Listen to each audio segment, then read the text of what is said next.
Olá, meu povo! Olha eu aqui de novo e vamos lá, vamos dar prosseguimento à nossa aula. Hoje nós vamos falar um pouquinho sobre a lição de número 9, que é a Era de Ouro do Papado Católico Medieval.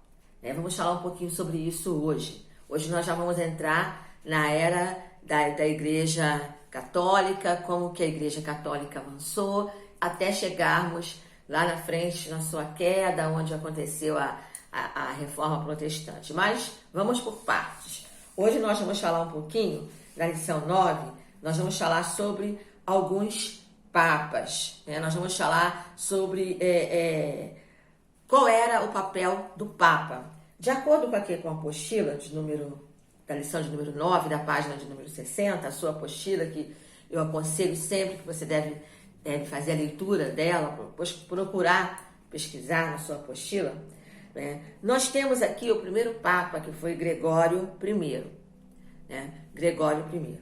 Ele acreditava que a Igreja Católica é a cabeça de todas as igrejas e trabalhou muito tempo por isso para enaltecer o poder do bispo de Roma. Embora ele achava que ele se recusava a aceitar o chamado de bispo ou de papa, tá? Mas ele trabalhou ferrenhamente, trabalhou mesmo com muita vontade de que a Igreja Católica fosse a cabeça de todas, a mais importante de todas, e claro, o Papa sendo a referência, dessa importância.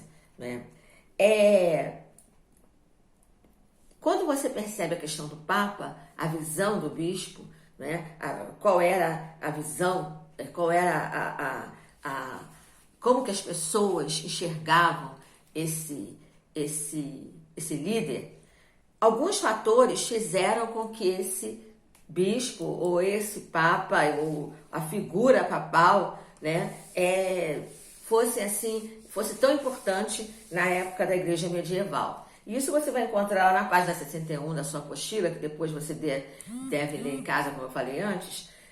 Nós vamos citar aqui pelo menos 4 fatores que levaram a essa magnitude do bispo ou do Papa. Primeiro fator foi a falta de um governo civil forte entre os anos 400 e 700.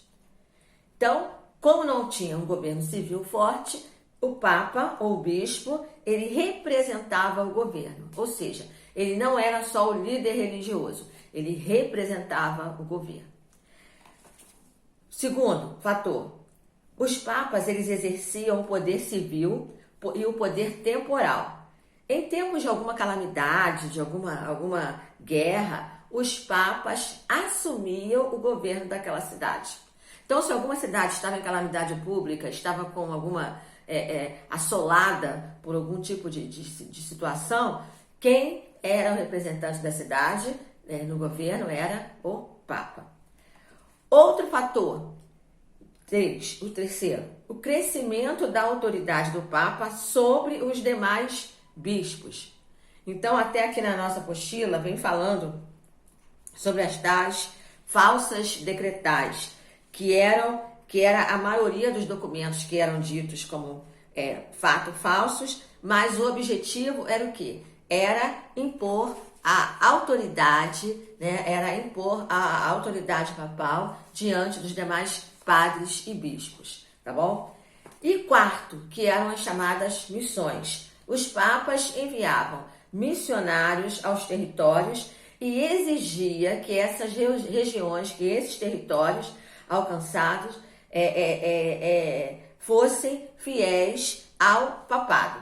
Ou seja, eles precisavam ser fiéis ao bispo, ao papado, mais ainda do que sendo fiel a Deus. Então, era essa a visão, tá? Era essa a visão. Então, ali começou a Era de Ouro do Papado. A era de mandar e tipo assim, manda quem pode, obedece quem tem juízo.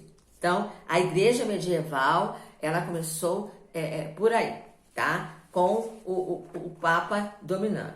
Nós temos aqui na nossa apostila, na página 62, alguns nomes de alguns papas. Nós vamos citar alguns aqui e depois nós vamos pedir até uma atividade aí para que vocês façam uma pesquisa mais detalhada, tá bom? Então nós temos aqui, além de Gregório I, nós tivemos o Gregório II, que era chamado de Hildebrando, né? Hildebrando, aí na nossa apostila, né? E é interessante que tanto Gregório I como o Gregório Hildebrando foi o Gregório sétimo, corrigindo, Gregório VII, né? E eles, Hildebrando e Gregório e um tal de Inocêncio III, dominaram o cenário da história medieval. Ninguém conseguiu tanto controle sobre o poder religioso e civil quanto esses dois papas. Tanto Inocêncio quanto Hildebrando. Tá? Então foi uma época tremenda para a igreja nesse sentido. Então aqui na apostila vem falando sobre outros que dominaram, né, outros que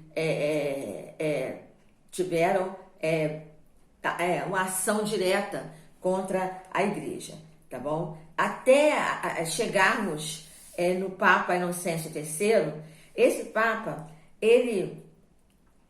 para ele, o papado estava acima de Deus. Entendeu? Para ele, o Papa, ou melhor dizendo, ao contrário, para ele, o Papa estava acima do homem e abaixo de Deus, e que o Estado deveria se aquecer na glória do papado e receber o Papa e seu poder. Ou seja, o homem, qualquer homem, estava abaixo e ele estava acima. Ele se tornou o intermediário entre Deus e o homem, tá? Então, essa era a visão do Papa, né? Então, e esse Inocêncio, ele foi terrível, né, com relação a isso, tá? Então, eu acho interessante que você leia a sua apostila e você se aprofunde mais no assunto. E eu vou dar uma sugestão aqui. Se você puder, porque na semana que vem nós vamos começar a falar sobre o declínio, sobre a banda podre disso tudo, não é? Porque não era só a ostentação, teve a parte podre. Então, na próxima aula nós vamos falar um pouquinho sobre essa parte e eu gostaria de sugerir aqui para você, se você puder ver aquele filme O Nome da Rosa. É um filme antigo, não é? Mas se você puder pesquisar aí na internet e achá-lo, eu aconselho, porque O Nome da Rosa é um filme que conta toda essa história da época da igreja no período medieval, tá? Que é chamada a Era das Trevas. Tá bom, pessoal? Então, até a próxima aula. Na próxima aula nós vamos continuar com esse assunto sobre a visão papal e sobre o poder papal diante da igreja, tá bom? Pesquisem sobre esses outros nomes aqui dos papas, com certeza vocês vão descobrir coisas interessantes, tá bom? Fiquem com Deus, até a próxima.